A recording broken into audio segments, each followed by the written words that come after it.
Салам алейкум, хурматлы милләттәштәр, достар. Здравствуйте, уважаемые подписчики моего канала.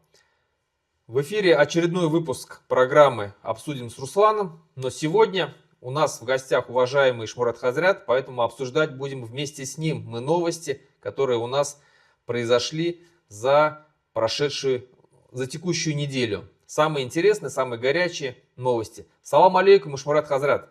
Алейкум ассалям, Руслан. Все зрители канала, чуть я не перешел на башкирский язык. Я сижу, обычно мы записываем на башкирском передаче. Башқұртсава була. Білін кім башқұртса қарай, татарса қарай, қазақтар бар. Шоға көре башқұртсава әйті була енді.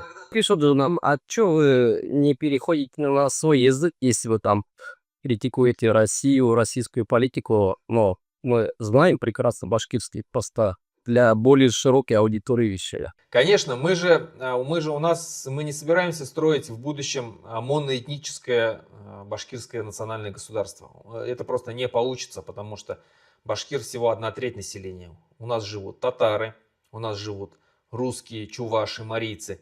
И мы со всеми народами будем строить республику. Поэтому, конечно же, мы будем на данный момент, пока башкирским языком не владеет так, как должны владеть, в принципе, по идее, государственным языком, как государственным языком, мы будем доносить наши идеи на русском языке. Шуавит, Шмурат Хазрят. Маленькая вставочка. Никакой ненависти на этническом составляющем у нас нет и никогда не было.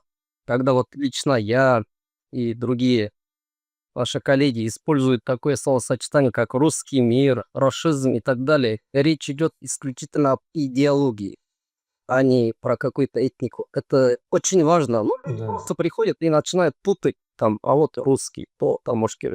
Об идеологии и последователей, ярых адептов этой идеологии.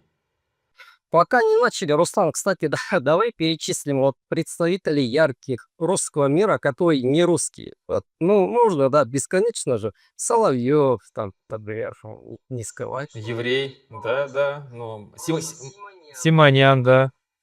Кадыров, что он не защитник русского мира. Аптелаудинов, мы же никого сейчас не ругаем, он открыто это все. Хабиров у нас. Такой же. Уста ему перечислить. Да. Ну ладно, мы начнем. Новостей много, поэтому постараемся успеть их все проговорить. Но хотелось бы остановиться на всех новостях более-менее так подробно, но в то же время, чтобы хватило и нам все эти новости успеть обсудить. Поэтому начнем с самой, наверное, горячей, самой такой... Для меня лично, я не знаю, как для других, но для меня эта новость очень сильно задела.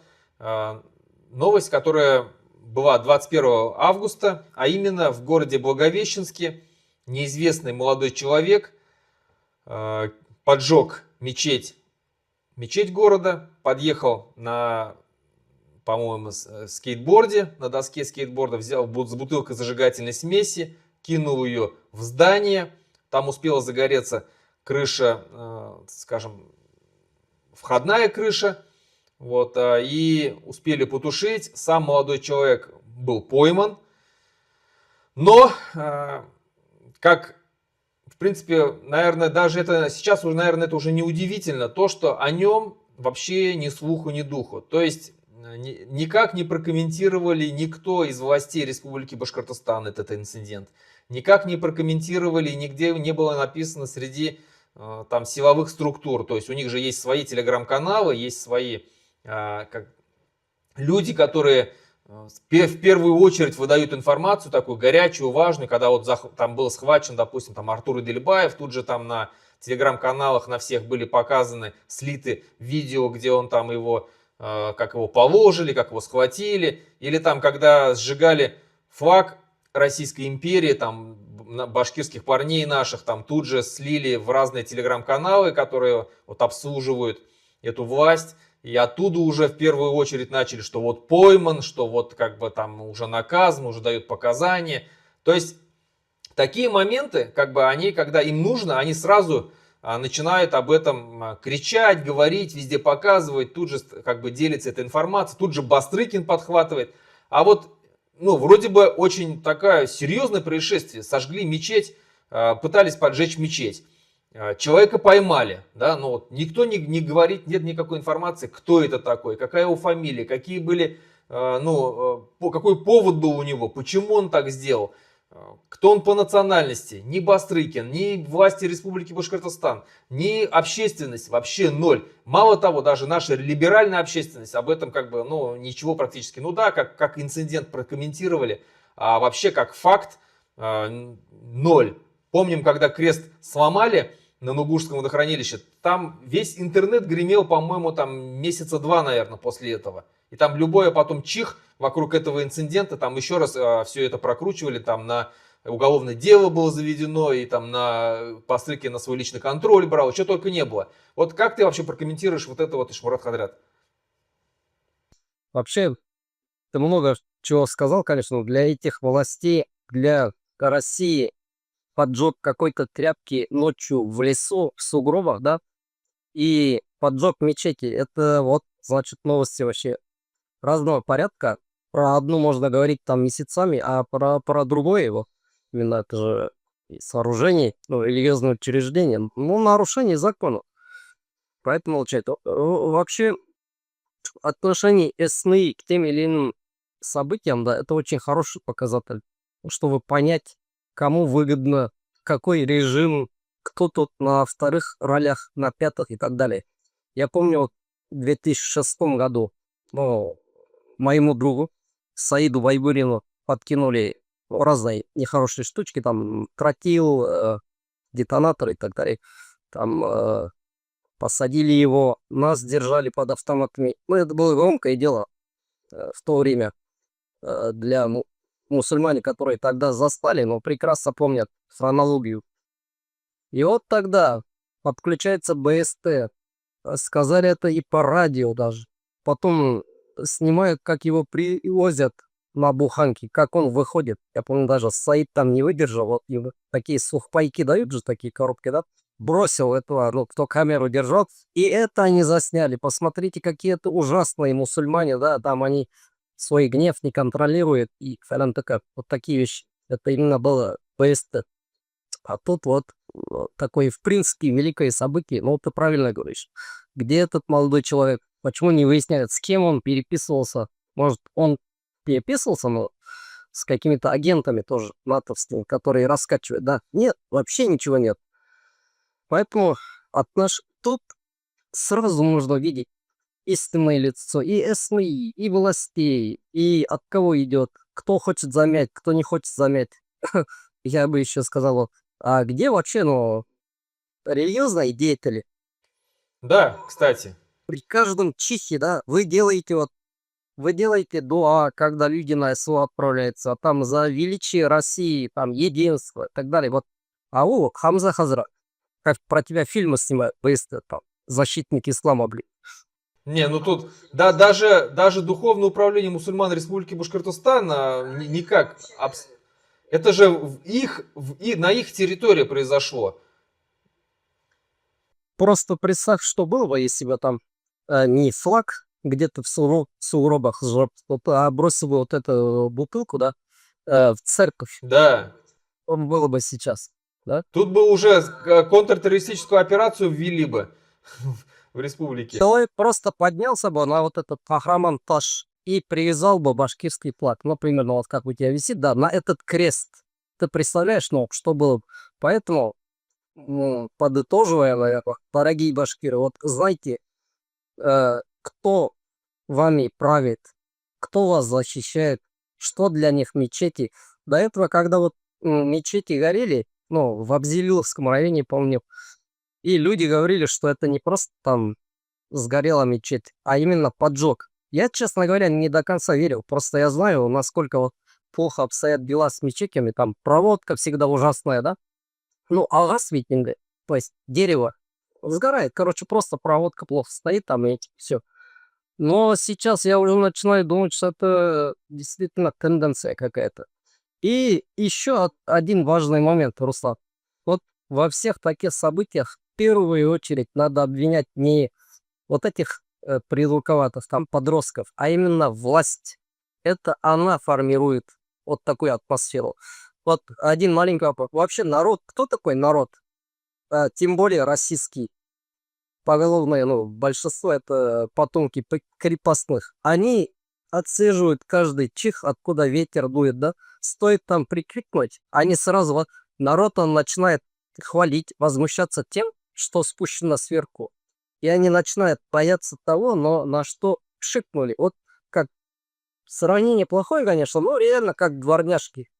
Приходишь куда-нибудь, там, и там дворняжка лает, да, хозяин вышел, фу, и все, он там хвост поджал куда-то в этот конуру свою. Вот то же самое народ показали несколько раз, чем для них грозит поджог военкоматов, пустые листочки, где написано там «Миру мир» или там, да. Все, никто на эту тему сейчас особо не рыпается. Наоборот, даже каждый раз мы там выражаем поддержку нашим бойцам, фалян-тыкан. А вот именно истерия против мигрантов, против ислама, мусульман, вот она, видишь, подхватывается. То есть чувствуют эти люди, что можно сжигать мечети, можно там на мусульманина наорать, узбека. Тут надо отметить, Хазрат, что у нас активно действует в республике так называемая русская община. И ее адепты, то есть проводили крестные ходы, там, делали какие-то антимигрантские рейды, врывались в мечети. Все это уже было. И, естественно, если в них вкладываются деньги, а у них там есть свои офисы, есть свои спортзалы, их идеологически накачивают.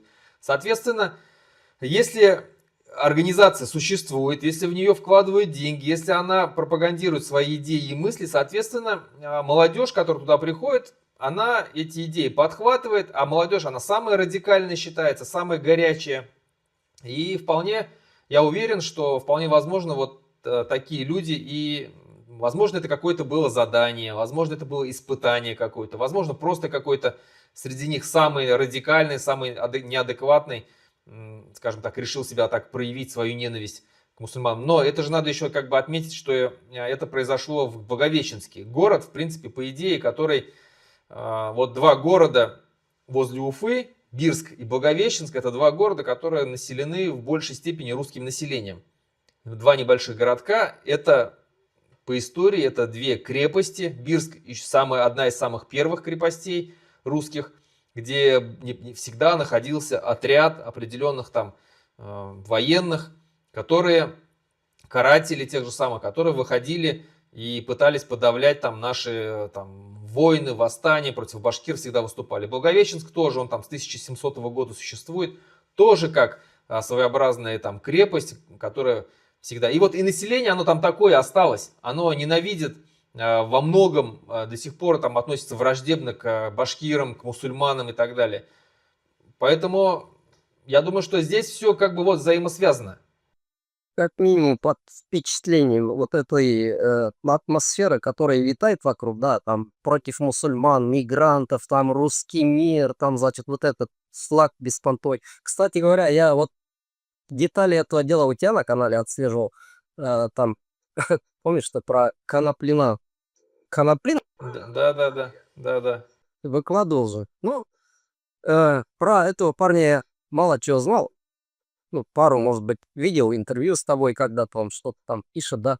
Вот посмотришь на этого парня, где-нибудь выйдет спор с ним в кафе, в поезде, да. Ты никогда не скажешь, что это там русский нацист, что, может, там он заточку держит, да, но вроде бы с виду парень, с которым можно поспорить про Достоевского, Толстого, может быть, но ты не будешь от него ожидать, что вот сейчас он там накинется на тебя, там, драку начнет. Такой вроде интеллигентный парень с виду, да? Даже он с этим флагом имперский. Я так понимаю, он комментировал поджог мечети, да, что-то еще не доказано и так далее. Вот сразу возникает вопрос, если самые такие интеллигентные, культурные журналисты и книжки читавшие люди у них такие, то что говорить про ваших таких этих быдловатых, хороших русских? Вот оно. К сожалению, это набирает обороты, и вообще у нас Республика Башкортостан, вот она такая. В этом плане я считаю, что это какой-то, возможно, такая фронт, рубеж, да, вот где очень часто вспыхивают вот такие отношения. А почему? Потому что у нас очень сильно, и еще раз говорю, работают здесь так называемые националистические, нацистские русские организации. И они, соответственно, конечно, свое дело делают. И это рано или поздно ничем хорошим не закончится. И вообще и сама атмосфера в самой России, она такая. И вот следующая тема, которая хотела затронуть, она как раз, ну, в принципе, продолжение о той атмосфере, которая есть в самой России. Вот по межнациональным вот этим отношениям, скандалам, конфликтам и так далее. Московский директор по подбору актеров, об этом написал Пруфы, сразу говорю, то есть это не я откуда-то взял, это написала СМИ. Итак, московский директор по подбору актеров к съемкам в кино Светлана Рюрикова в своем телеграм-канале высмеяла имена и фамилии башкирских актеров. Конкретно она написала следующее. Связалась, предположим, с башкирским театром. А они там все, прямо скажем, не Васи Ивановы. Чтобы написать, а тем более уж произнести их прекрасные в кавычках имена, нужно приложить определенные грамматические и артикуляционные усилия. Если даже в моей хромой памяти русские фамилии и отчества не даются, то чего уж требовать, когда среди актеров сплошные Гульнафисы, Кудырасы и Мир Хайдара, написала она. Агент присылает мне видео, просто файл без подписи, а там прекрасная женщина. Кто она, я не знаю. И пишу, извините, пожалуйста, а кто это? Знаете, что он мне ответил? Внимание, вы готовы? Смеется она. Это Асылгарей Гульбадияновна. Я упала. Пишу, а фамилия есть у, прости господи, Гульбадияновны этой? Иронизирует кастинг-директор. Вот такой человек вроде бы, ну, из культурной среды. Человек, который снимает фильмы, который должен влиять там на детей, на молодежь. И вот такие вещи она позволяет себе писать о народах России, хотя прекрасно знает, что Российская Федерация это многонациональная страна, где люди живут не приехав откуда-то, как в Америке, там со всего мира туда приехали на эти территории. А мы живем здесь испокон веков. Еще раньше, чем сформировался даже русский народ. И нам тут смеются над нами и как-то высмеивают это. Вот что ты можешь сказать по этому поводу? Это вот когда человек стал каким-то деятелем культуры, фильмы снимает, да, где-то, может, книжки пишет, стихи пишет, но вот эта быдляцкая натура русского шовиниста, да, она не вытравлена, она просто сказала то, что думает. Это же не единственный случай, много же было. Помнишь, там какой-то скандал, по-моему, в Коми, где-то там женщина со сцены прямо... В Карелии. Да. Когда вот они начинают издеваться над нашими именами, да, вот прямо таки чешется язык, давайте, короче, тогда мы подумаем над великими русскими вашими. Ваши великие там Багратион, Михельсон, да, ну, куча других создателей русского словаря, немец Даль Пушкин, который там писал, из немцев пришел, создательница вообще вашего государства, флаг, который вы носите, немка Екатерина, да, которая, ну, на самом деле не Екатерина, вообще можно перечислять. Вот, ну, Джуашвили ваш любимый, которого вы тоже Чего вы над именами смеетесь? Если вот переходить на имена великих русских, это вот прямо... Нет, тут даже просто интересно то, что все имена, которые они сейчас носят, это же не русские имена. Эти все имена греческие. Все этот Александр, там, Владимир, там, Михаил и так далее. Это все греческие имена. Их имена настоящие, это там Поликарп, там, Пантелеймон, вот эти вот, которые они носили раньше имена. Вот это их имена были, русские имена. А сейчас они там набрали других имен, И то, да, действительно, там огромное количество были вообще других народов населяющие. И сейчас они смеются над нами, над нашими именами, над нашей, можно сказать, культурой, над нашими традициями. Вот действительно, вот этот шовинизм... Хорошо, я перебил, извиняюсь, Сан. Это всегда, когда такая новость приходит, да, я радуюсь. Я про это уже говорил. Помнишь, так немножко цинично, пусть их лицом в асфальт кладут, пусть их черно такими называют в Москве, пусть с них паспорта проверяют, пусть пинают их. Я этому, честно говоря, радуюсь. Только так этот уже оглупевший, оманкуртившийся народ можно разбудить. Ну, вот заметь, не мы же это написали, не мы подняли. Написали профы, да, которые вот каждый раз себе плашку ставят, как у иноагентов. А мы поддерживаем СВО, Россию. Ну вот любите и еще новости вот такие размещать. Этому надо радоваться. Только так вот эти люди поймут, что их не считают за равных. Вот иначе мы им никак не докажем, понимаешь? Вот только так. И, кстати говоря, недавно, может быть, это затронуло, был потом раскол в русской общине или где там, в Уфе. Да-да-да. Этнических, там и этнических не русских, типа, не принимают. Представь, какое унижение. Приходит какой-нибудь татар, башкир, говорит, а вот я там, значит, флаг надел, да, футболку с имперским флагом, а я вообще-то не Абдурахман же, а Фердинанд какой-нибудь. Никого не оскорбляю сейчас. А я вот этот, значит, за русский мир мочить. Да, правильно, мечети надо сжигать, я бы и сам бы сжег. Все такое, да? Примите меня вообще. Ну, а ему говорят, нет, да. Рожей не вышел, именем не вышел. Да-да-да, что-то у тебя глаза карие, ну, условно, я говорю. Вот, это прекрасно. Только так этот оманкуртившийся уже, кончающийся уже народ, да, ну, можно разбудить. Вот. Но этот шовинизм, вот это, особенно от деятелей культуры, он же, ну, не что-то новое же. Особенно вот женщина, которая поиздевалась, если она в этой сфере, фильмы. Вот вспомни, Русап, советские фильмы. В советских фильмах всегда, кто увлекался, ну, иногда анализировал, там всегда есть образ кого? Как бы пытаясь вот великого русского человека так выставить на первый план, ставили всегда на второй план кого? Украинца. Вот эта украинская речь, она всегда звучит в фильмах. Но всегда она в каком контексте звучит? Ну, какие фильмы? Деревенские, да. Об этом, кстати, очень хорошо показал Лига свободных наций, недавно фильм выпустила об этом. Она как раз Тут одни старики да, просят огня. даже вот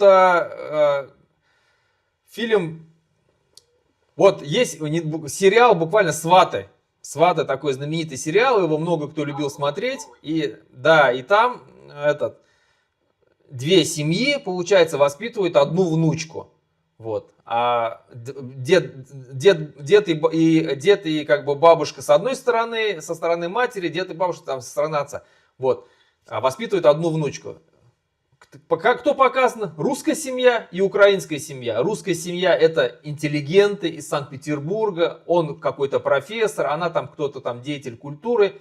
А эти украинцы, он там шофер всю жизнь был, она там домохозяйка, и вот он те культурные и вежливо, а этот мат через мат, там выпить, любитель выпить, там по бабам и так далее. Вот специально же они это показывают, якобы, вот те сельские дурачки, а эти вот русские, якобы там крутые, вежливые интеллигенты.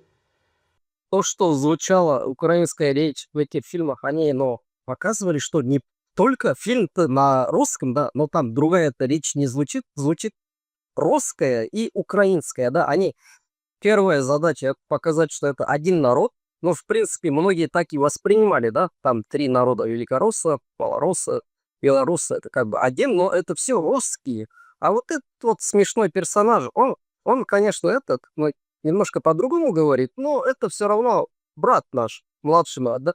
Ну, всегда такой персонаж был, шо, хлопцы, шо робить там, что, ну, показывали, что это глупенький такой, Да-да-да. с которым надо все время подсказывать, он может что-то не так сделать, короче говоря, там не понимает с первого раза.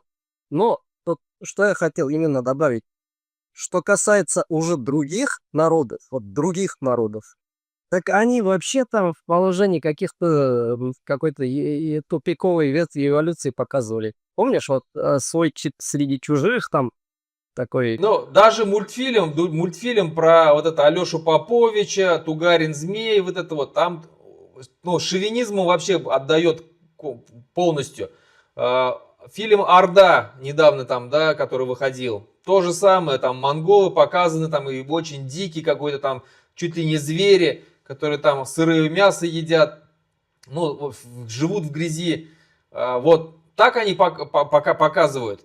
Плюс, ну, вот сейчас буквально недавно скандал произошел, фильм «Умка» сняли про северные народы, там, по-моему, про Чукчи вообще фильм, но Чукчу главную роль играл русский парень, мальчик, а единственного, кого взяли из северных народов, там одного мальчишку, и то его взяли в образе антигероя специально. То есть все это вот она культура русская, и вот эти вот шовинисты, действительно такие, как Светлана Рюрикова, они как раз и делают такие фильмы, чтобы показать величие русского народа, там, конечно, в кавычках, на слово величие надо брать всегда, а всех остальных, вот, что вот такие. Что смеяться уже можно начинать с имени и фамилии, а уже потом, и, то есть, можно там и с ихнего акцента ржать, и с ихней культуры, и с их истории, там, и все, и вот так как бы. Вот, ну, прекрасно, пусть они дальше, правильно, да, смеются, издеваются, но хоть что-то может пробудиться. Я знаю, что это, Руслан, влияет, потому что люди, да, вот это они запоминают хорошо. Я помню, что когда вот мы в детстве ходили, кричали про суверенитет, больше независимости, что демократизация, оттепель, фален тукан, но нам учителя в школе прямо на каких примерах показывали, что надо башкирам как-то ну, более свободными быть. Они именно на таких примерах показывали. Народ только так понимает, что раньше мы стеснялись говорить на башкирском в Уфе, над нашими именами издевались. Но люди же не понимают вот таких как бы глобальных концепций. То, что мы пытаемся доказать, что у каждого народа должна быть там своя именно страна, да, там какой-то государственный язык, национальная политика. Они с такими терминами простой народ не оперирует. Но когда над его именем посмеялись, вот, ну, прекрасно. Я считаю, что это... Я радуюсь. Как говорил Азат Сальманов, председатель Кукбуре в свое время, он говорил, пока башкир на улицах Уфы не начнут бить, они не поймут, что нужно бороться за себя. Вот к этому все и идет. Скоро начнут бить, видать. Может быть, тогда проснутся. Хорошо, да, следующая тема, о которой я хотел поговорить, это о датах. 30 августа, 35 лет со дня суверенитета, принятия декларации о государственном суверенитете Республики Татарстан, с чем мы поздравляем наших братьев-татар, наш братский соседний Татарстан. Желаем ему добиться полного суверенитета. Суверенитет имеется в виду здесь полная независимость, о которой они мечтали, всегда хотели, и чего когда-то лишились много-много веков назад. И желаю полной независимости. Конечно, нам, Башкортостану, рядом, конечно же, нужен независимый Татарстан. Желаем счастья, процветания и успехов братскому татарскому народу. Да, Ишмурат Хазрат, если хочешь по Татарстану сказать. Ну, наверное, скажем сейчас, да, я только хотел сказать, что это как сообщающиеся сосуды, то, что добивается, чего добивается Татарстан, это и наш тоже успех. Ну, в любом плане, даже в плане языка, например, да. Если сильно окрепнет татарский язык, то параллельно будет крепнуть и башкирский. Я когда это сказал, мы с тобой в Уфе были на этой, помнишь, встрече, Да. да, там Потом некоторые люди ругались, как такую глупость можно сказать, там, что усиление татарского влияет на башкирский. Ну вот, я понимаю, люди просто чем-то другим в жизни занимались, не занимались лингвистикой, там, по языку, по грамматике, не, не читали, да. Поэтому, Да, даже элементарно, даром успехов большое. Да. даже элементарно, чтобы вот не знаешь, какое это слово на башкирском языке звучит. Заходишь в татарский словарь, находишь это слово и все. Вот элементарно даже так. То есть в этом даже, то есть, ну, татар явно у них успехи намного больше в продвижении своего языка. Ну вот, поздравляем наших братьев татар. Также хотел другую дату сказать, что за день до этого, 29 августа, в республике Коми, тоже 35 лет произошло дата со дня принятия суверенитета, декларация о суверенитете. Но если в Татарстане об этом как бы все гремит, шумит и поздравляют, и их поздравляют все, и они сами себя поздравляют, они помнят эту дату, они чтят эту дату, то в республике Коми все наоборот. Полная тишина. Ни власти, никто, только общественность сама, сами жители Коми, представители Коми, народа Коми вспомнили об этой дате. А вот власть, даже республиканская власть, не то, что уж там говорить про московскую власть, никто не поздравил, нигде это не было объявлено, нигде никакие флаги не развешаны. Вот как ты вообще прокомментируешь вот эту ситуацию? Что произошло? Это как раз те республики и те народы, за которыми надо следить хорошо нам, потому что на них что-то обкатывается, потом это дойдет до нас, башкиртарга, потом и до татар. То есть как то, что происходит в республике Алтай,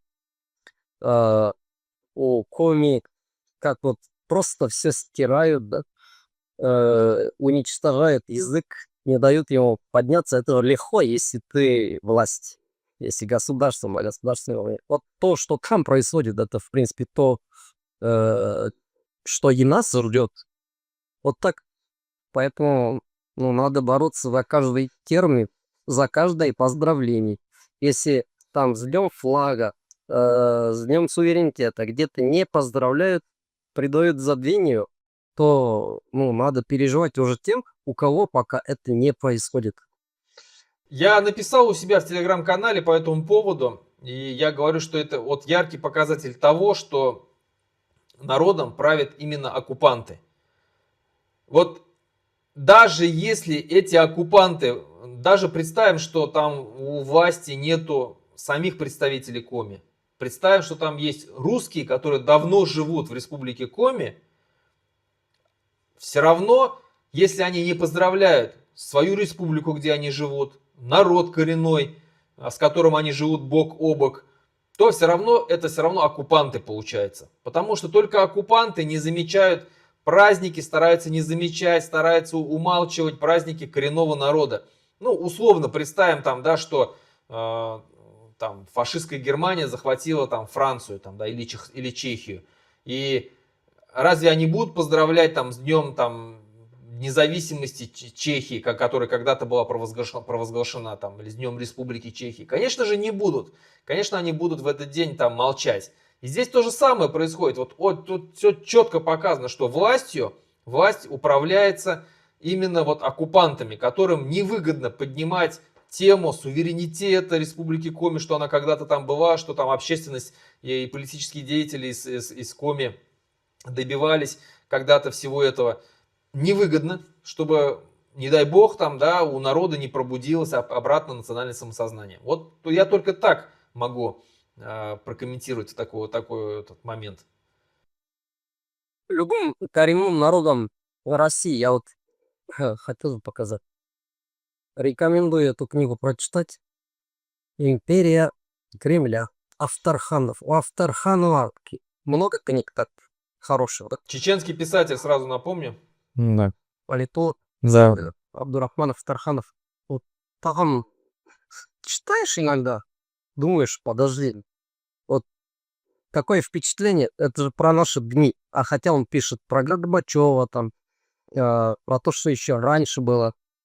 Эти внутри партийные склоки, их разногласия, ну, по поводу национальности.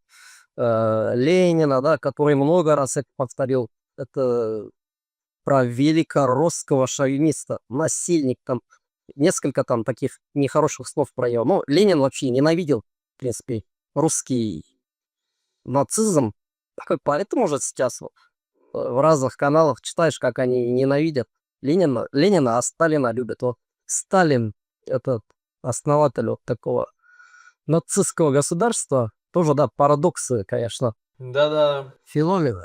Ленин писал о русском шовинизме, великодержавном русском шовинизме, а Сталин впоследствии начал восхвалять русский народ, называть его великим. Вот мы помним эти моменты. Вот. Конечно, да, я полностью согласен. Поэтому нам, башкирам, нужно действительно, я согласен здесь с Шмуратом Хазратом, о том, что нужно держаться за свои даты. Нам нужно вообще держаться за свои символы. Это очень важно.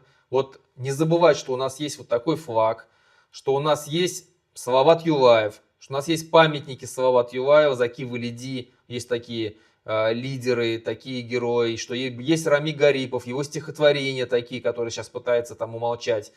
Есть Шейхзада Бабич, которого убили, и нужно об этом постоянно говорить, и за что его убили, и кто его убил, самое важное. И многое-многое другое.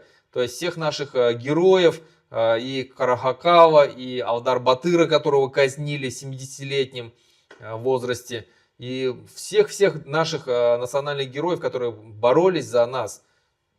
Всех надо помнить, обязательно везде об этом писать, говорить, на стенах писать. И сегодняшние репрессии, и Айрата Дильмухаметова нужно постоянно поднимать на щит, и Фаиля Алсынова, и Баймакских, и Рифата Даутова убили, то есть тоже ноль вообще, никаких расследований, ничего не было. Просто замолчали и все, думая, что это как-то все забудется. Нет, не забудется. И мы не забудем и не дадим забыть. И вас просим то же самое, не давать забывать, постоянно напоминать нашим оккупантам, что вот вы живете среди башкир, которые ничего не забыли. Про книги раз вспомнили. Ну, ты как раз тоже сказал, на стенах писать. Вот у меня на стене сзади, видите, да? Я показываю часто. Там Калакандар, Галим Кисамов. Я почему вот эту книгу рекомендую? Дело в том, что про башкирскую историю, про восстание, войны, ну, написано очень много, да? А вот этот период, вот именно когда уже полностью победил сталинизм, после войны там начались какие-то там работы по обустраиванию Сибири, по русификации, когда из сел народы куда-то отправляли. Вот именно вот этот период, он такой немножко вакуумный, мало про это написано. Рекомендую, кто еще на башкирском читает, вот прочитайте эту книгу. Эти вопросы тоже там, о чем мы говорим, там тоже затрагивается. Очень важнее. И последнюю тему, которую я хотел с тобой обсудить, Хазрат, это такая новость опять пришла о том, что Бадранов, всем нам известный и горячо любимый, да, в кавычках, Азат Бадранов, ушел в отпуск. Напомню, что он был исполняющим обязанности руководителя администрации главы Республики Башкортостан. Хабиров его все пытался протащить уже не на исполняющего обязанности, а конкретно на должность главы, руководителя администрации главы Республики Башкортостан. И вот пришла новость, что он ушел в отпуск с последующим увольнением. Все, он полностью уходит из власти и переходит теперь в научную деятельность. А конкретно он будет заместителем ректора БАКСО, Башкирского государственного управленческого университета управления, да, кто не знает, оттуда готовят кадры в политику, башкирскую политику. Вот, туда ушел ректором.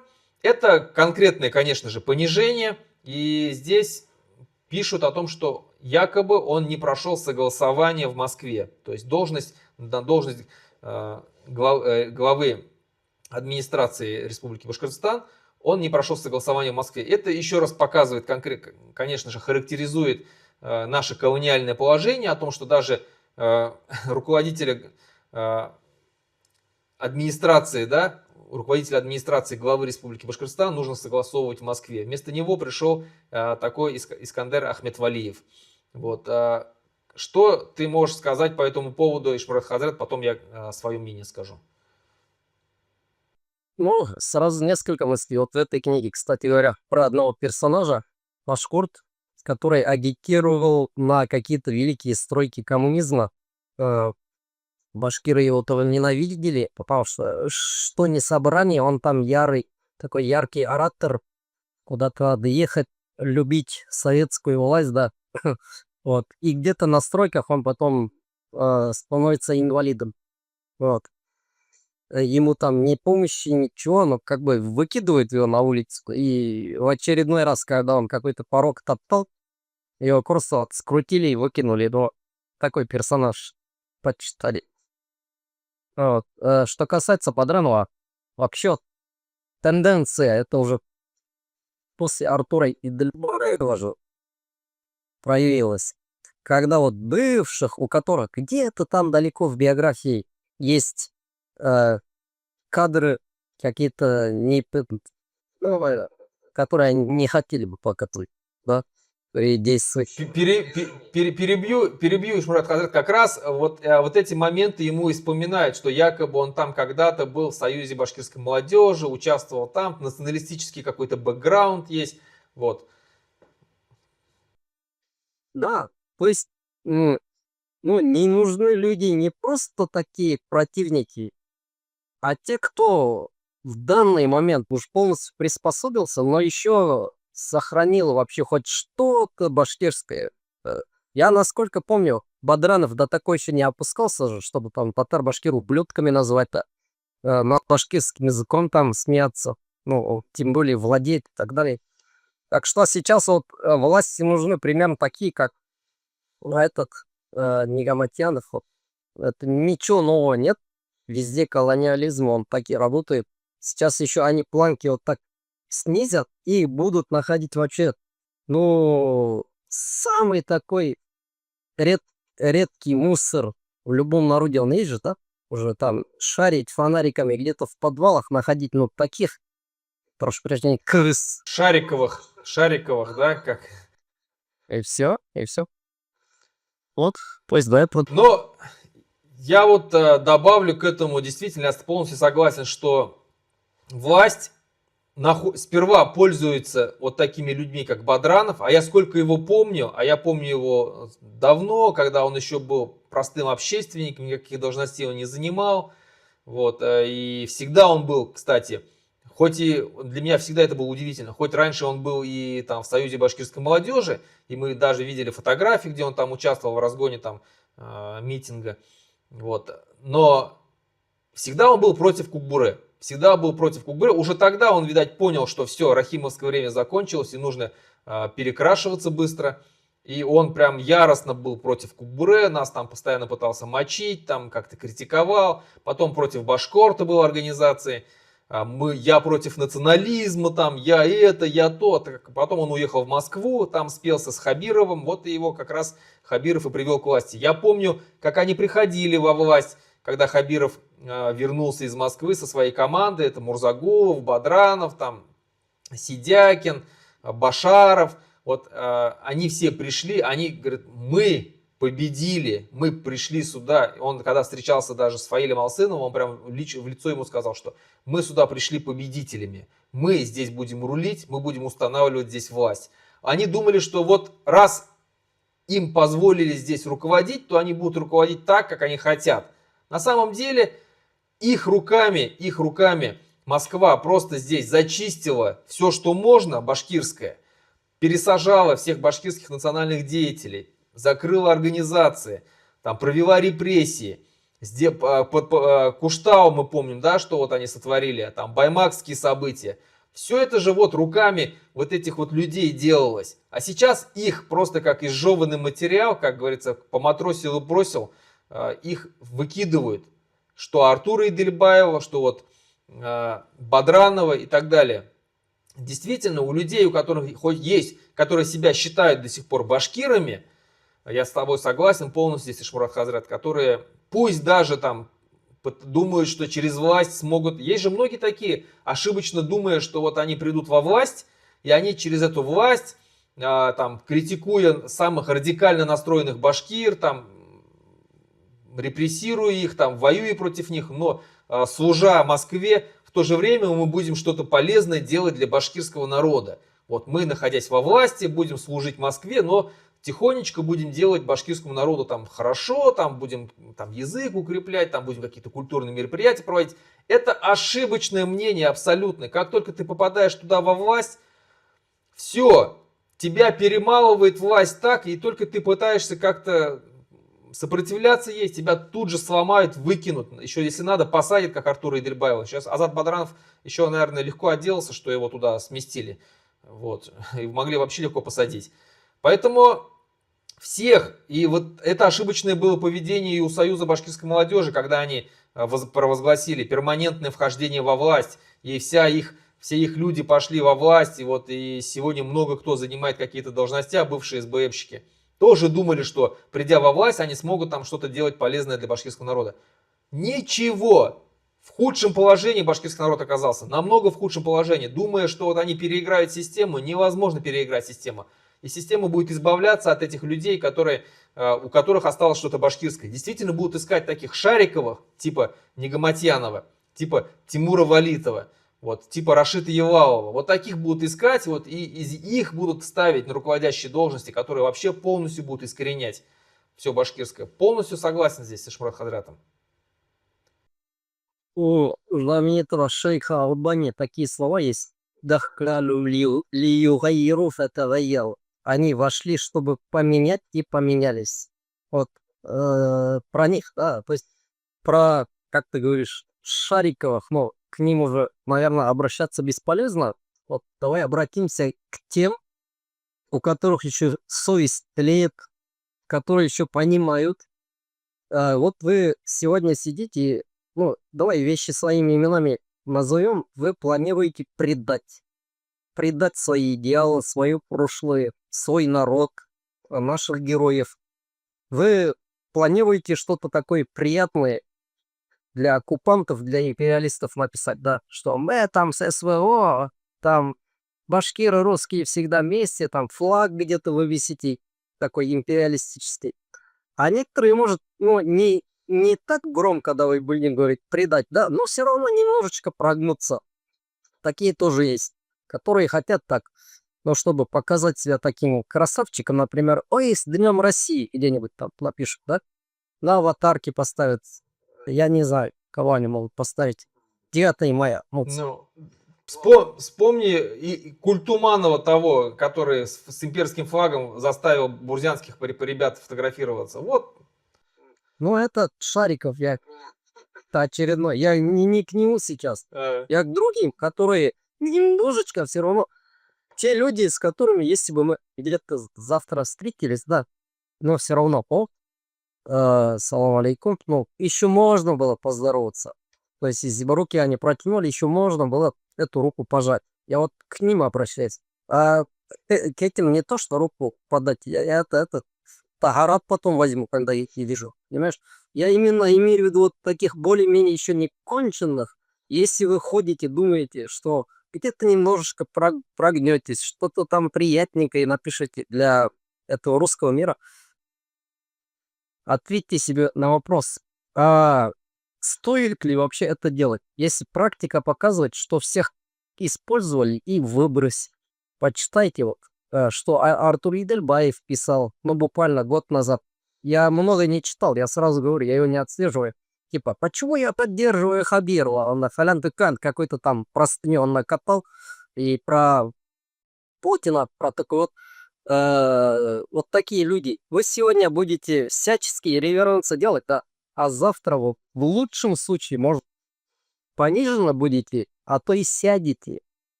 Ай, Хабиров, молодец. Ты будете, да? Он сидит же, этот парень, который пел. Да-да-да, кстати. Ну, и он не первый, не последний.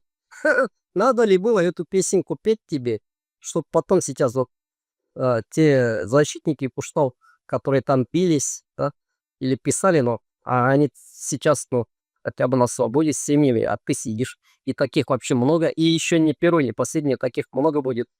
Когда читаешь вот эти книги про репрессии, ну, до смешного доходило, да? Некоторые до последнего не верили. Мне кажется, вот некоторые не верили прямо даже у стенки расстрельной. Они потому что кричали там: «Я за Сталина». Да-да-да. Думали, что это была проверка. Передайте Сталину, это была ошибка, это ошибка. Да. Да. Поэтому вот он так никогда русский мир другим не был. Читайте, блин, книги, но все же уже написано, оставлено слезами, кровью написано, целые библиотеки. Я, кстати говоря, эту библиотеку хочу. Чё же вы на одни и те же грабли, особенно башкорттар? Вот писали для вас люди книги, короче, это же не просто так. Люди 500-страничные книги сидели, писали, чтобы вас, дураков, предостеречь, вас, идиотов, которые своих сыновей отдаете на СВО, заборы вам починить некому. Что вам украинцы такого плохого сделали, да? Вот вы отправляете там последних мужиков из аула. Вот украинцы бы не видели в глаза никогда. Ну ладно, это вот из эмоций было. Это обращение, еще раз говорю, к тем, еще не к Шариковым. Так Шарикова, что? Шарикова, вот как в фильме, как в произведении, их только операцию делать, ну, вернуть в исходные положения. Да-да-да. Если это не... В нашем случае исходное положение, это вот как раз, чтобы они работали где-то, ну, в деревнях, в будущем где-нибудь. Эти люди чего заслуживают? Ну, я знаю, там, а, скотники, вахтеры, там, уторники, это чтоб он спел. Но не так, как вот сейчас. Они у власти, они представители какие-то. Иншалла, Аллах расставит точки над «и» и справедливость добьется. На этой поставим точку на этой ноте. И Рахмет Шмурат Хадрят, спасибо, что принимал участие. Не в первый и не в последний раз. Надеюсь, будем обязательно встречаться, обсуждать самые горячие, самые важные новости у нас в республике. Аминь. So.